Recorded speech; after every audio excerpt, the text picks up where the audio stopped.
Well, the past, I should say, has been isolated to the outer parts of the brain. And I think the future really is the deeper parts of the brain.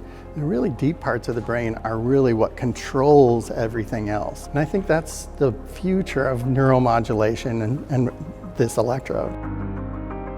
I'm an electroneurophysiologist. I've been doing this for 2 decades. I help people during surgery make sure that they don't get injured or map certain parts of the spinal cord or brain to make sure that we can give patients the best outcomes. Neuromodulation is becoming a really big part of medicine today. I noticed that there was the need for a connector cable that allowed my industry, electroneurophysiology, to hook up to those neuromodulation electrodes. The technology is really a connector cable. It's really nothing more than a wire, but that wire has been used ever since neuromodulation came about.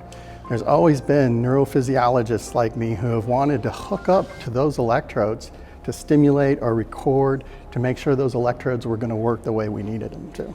The really big thing about this electrode, it's really a simple concept, but that simple concept allows access to areas of the human anatomy that we don't have access to. There's only 3 ways. Neuralink, for example, is placing invasive electrodes. You can also do it through invasive electrodes that are done for epilepsy surgery. Outside of that, there's really no access to this kind of information that we definitely need. Neuromodulation is basically an implanted electrode, say in the brain or the spinal cord, that can modulate electrophysiological activity in a human to change something. So Parkinson's disease, pain, and we can modulate these signals of the brain so that we can have better outcomes for patients. Right now, there's a revolution that's occurring in neuromodulation. We're now getting products on the market that can both sense and stimulate to a recording of a specific biomarker. So for example, in Parkinson's disease, there's beta activity that's being recorded by an implanted device, and then it's stimulating to therapeutically change that beta activity. And that relieves the tremors in Parkinson's. That technology is going to be applied in a whole bunch of different kinds of neurological diseases and or pain, or we don't even know yet. But what we're moving into is a biomarker mining age in neuroscience, and this electrode's going to be needed in that. If you'd like to know more about what I do or the Medusa electrode,